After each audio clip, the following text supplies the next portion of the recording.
किशोर जी, मैं इससे एक बहुत बड़ा संदेश जा रहा है, वो ये है कि 2024 में बीजेपी के लिए बहुत बड़ा बेनिफिट है। तेलंगाना के रिजल्ट की मैं बात कर लूं, चाहे परिणाम कांग्रेस के फेवर में आता है तब भी एनडीए को एक साथ ही मिलेगा, और अगर हम असेंबली आती है तो भी जो है मतलब बीजेपी के साथ मिलकर सरकार बनने वाली है। मुझे लगता है कि जब भी भारतीय जनता पार्टी की बात होगी तो संगठन की बात जरूर होनी चाहिए। जहां भी संगठनात्मक चीजों को स्ट्रांग किया जाता है वहां वो, आप देखिए, कभी भी एयर में नहीं होता वो, तो चुपचाप संगठन के लोग वहां कार्य करते रहते हैं। वो कभी भी जो लाइमलाइट में नहीं आते। छत्तीसगढ़ एग्जांपल,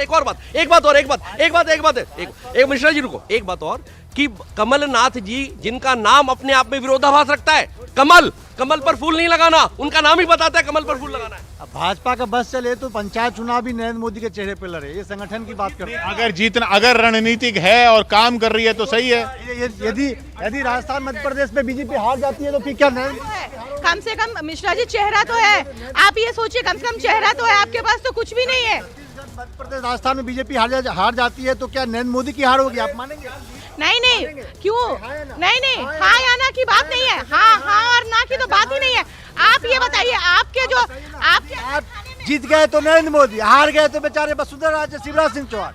आपका भारत जोड़ो, जुड़े हुए भारत को कितना जोड़ना चाहते हैं आप, ये तो बता दीजिए मुझे पहले। नहीं समझे, मैं ये कह रहा हूँ कि जीत गए तो नरेंद्र मोदी जी, आज नरेंद्र मोदी जी के फोटो भी नहीं लगाए हैं। कौन फोटो कहाँ लगाने की जरूरत है? घर घर में मोदी, जुबान पे मोदी। भारतीय जनता पार्टी के जो समर्थक हैं उनसे ये पूछ लीजिए, अगर राजस्थान में, वैसे तो जीतेगी नहीं, अगर राजस्थान में भारतीय जनता पार्टी पूर्ण बहुमत के साथ है तो वसुंधरा राजे सिंधिया को दोबारा मुख्यमंत्री बनाएंगे, हाँ या ना? अनिला जी से पूछ लेते हैं। अनिला जी, मुख्यमंत्री कौन होगा राजस्थान में? यहाँ पे जवाब साहब पूछ रहे हैं।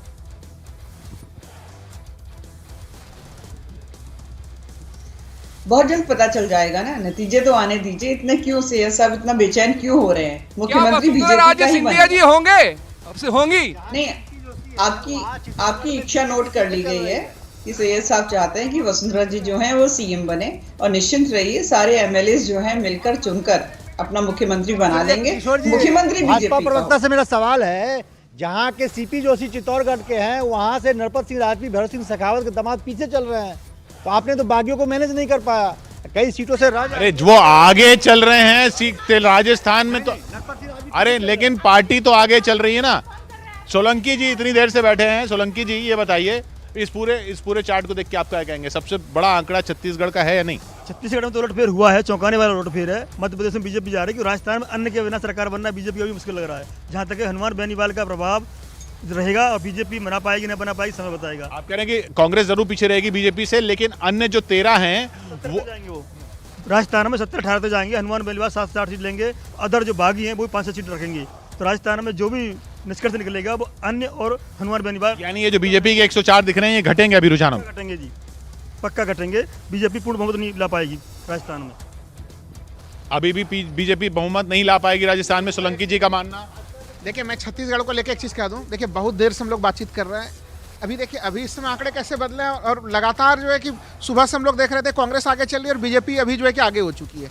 तो इसका मतलब है कि ये टैली अभी भी चेंज हो रहा है लगातार जो है। तो छत्तीसगढ़ की स्थिति पे जो लोग ये मान के चल रहे हैं, इसी का क्यों चेंज हो रहा है, बाकियों के तो चेंज नहीं हो रहे? नहीं, यह कांटे की टक्कर की स्थिति तो रही है। देखिए, यहाँ पे और राजस्थान में, इन दोनों जगह पे काफी कांटे की टक्कर की स्थिति नजर आ रही है हमें अभी भी इस समय भी। चूंकि राजस्थान में तो गैप बहुत बड़ा है, 105 और 82, कैसे कांटे की टक्कर है? देखिए, अलग अलग अगर मैं सीट वाइज जो तमाम नतीजे मैं देख पा रहा हूँ इस समय, राहुल जी अब कांटा टूट चुका है, अब आप उम्मीदों पे टूटा नहीं है। देखिए, अगर आप छत्तीसगढ़ में अगर टैली बदल रहा है तो आपको क्यों लग रहा है कि राजस्थान और मध्य प्रदेश में टैली नहीं बदल सकते?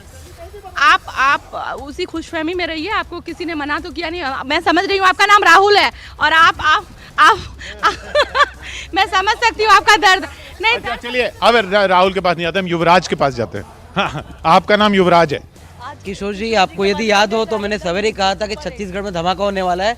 धमाका हमारे सामने है और कांग्रेस के समर्थकों का भावुक होना लाजमी है, लेकिन तथ्यों की यदि बात करें तो ऐसा है कि 2014 में 37% बड़ी खबर, जीतू पटवारी पीछे चल रहे हैं मध्य प्रदेश में। 2014 में 37% ट्राइबल आदिवासियों ने मोदी जी को वोट दिया। 2019 में वो टैली बन के 44% हो गई। और यदि गुजरात का उदाहरण देता हूं तो 27 में से 27 की 27 विधानसभा आदिवासी सीट बीजेपी के पास है। तो बीजेपी ने स्ट्रैटेजिकली काम किया है ट्राइबल वोटों पे। जी, उधर अगर बड़े चेहरों को देखें तो राज्यवर्धन सिंह बीजेपी के राजवर्धन सिंह बदनावर, मध्य प्रदेश में राजवर्धन सिंह जो कैबिनेट मंत्री थे वो पीछे चल रहे हैं। कैलाश विजयवर्गीय इंदौर 1 से आगे चल रहे हैं, पार्टी के राष्ट्रीय महासचिव जिनको इस बार विधानसभा चुनाव लड़वाया गया। और डॉक्टर अंबेडकर नगर मऊ से उषा ठाकुर बीजेपी की कैबिनेट मंत्री वो आगे चल रही हैं। जीतू पटवारी पीछे चल रहे हैं, पूर्व मंत्री कांग्रेस के जीतू पटवारी पीछे चल रहे हैं, ये बड़ी खबर।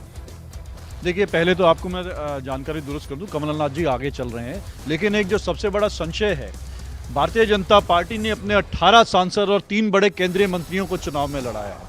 राज्यवर्धन सिंह राठौर जो पहले केंद्रीय मंत्री थे, फिर उनको मंत्री पद से हटा करके उनको सांसद बनाया गया और विधायक लड़ाया जा रहा है, और वहाँ भी उनका विरोध हो रहा है। तो लोग ये पूछना चाहते हैं, ये इनका प्रमोशन हो रहा है इन सांसदों का, केंद्रीय मंत्रियों का, मोदी जी उनका भारतीय जनता पार्टी प्रमोशन कर रही है या उनका डिमोशन हो रहा है? ये कौन सा भारतीय देखिए, जो भी रणनीति है, रणनीति जो है इस वक्त भारतीय जनता पार्टी की बेहतर दिख रही है कांग्रेस से। अगर सीटें ही देख लें ना, अगर रुझान ही देख लें, 138 बीजेपी मध्य प्रदेश में आ गए, कांग्रेस 89 पर है। राजस्थान में 107 पर बीजेपी आ गए, 79 पर कांग्रेस है। छत्तीसगढ़ में बीजेपी 47 पर आगे है, 41 पर कांग्रेस है। तो बीजेपी का इन तीनों राज्यों में रणनीति जो भी है वो बेहतर लग रही है। रणनीति ये बताएं, नरेंद्र सिंह तोमर जी जो केंद्रीय कृषि मंत्री हैं, अब वो क्या, अगर सरकार वैसे बन नहीं रही है, अभी पता चल जाएगा, अगर बन गई, हम काल्पनिक बात करते हैं, तो उनका क्या हाल होगा? क्या वो मध्य प्रदेश में विधायक की हैसियत से काम करेंगे, या अगर शिवराज 138 सीटों पर, चलिए अनिला जी से पूछ लेते हैं। अनिला जी,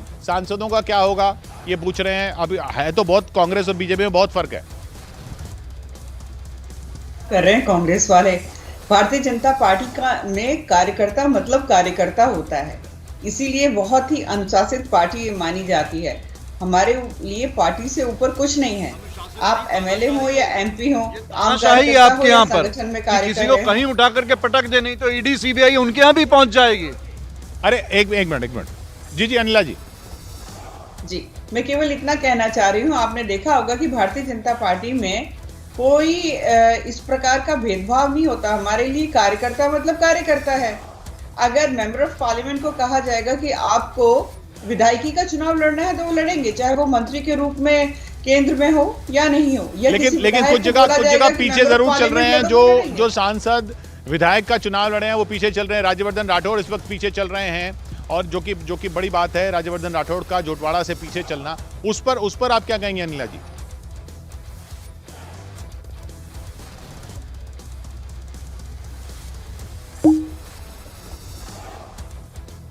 उधर से मनोज यादव जी हमारे साथ बीजेपी से जुड़ गए। हाँ जी, सर्वेश जी आप। किशोर जी, ये जो बोल रहे थे कि पार्टी में तानाशाही चल रही है, बीजेपी कहती है कि हमारी पार्टी जो है कार्यकर्ताओं की पार्टी है, और यहाँ पे कोई सत्ता की मलाई चाटने के लिए कांग्रेस, जैसे राजस्थान में उन्होंने सचिन पायलट को आगे नहीं किया और गहलोत जी के साथ चलते रहे, तो आज हम देख रहे हैं। तो आखिर कांग्रेस इससे कब सीख लेगी? ये जो मध्य प्रदेश में विधायकों की चोरी की थी, ये सत्ता की मलाई चाटने के लिए नहीं की थी, और किसने की थी ये बताइए? कोई बसपा की चोरी नहीं। अरे पूरी पार्टी बसपा में ला ली। राजस्थान के अंदर बसपा की वो चोरी नहीं है। आपको अपनी चोरी नहीं दिखाई दे रही है जो चोरी करते हैं। जो महाराष्ट्र में चक्की पीसिंग वाला काम था, जो प्रधानमंत्री जी 70,000 करोड़ रुपए के जो भ्रष्टाचारी एनसीपी के नेताओं को बता रहे थे, और अगले दिन उनको उप मुख्यमंत्री बताते हैं सत्ता की मलाई चाटना है। 2.5 साल तो वो आप ही के साथ थे, आपने क्यों नहीं कार्रवाई की? तब तो आप भ्रष्टाचारी के साथ लेके चल रहे थे, आखिर क्यों नहीं उस समय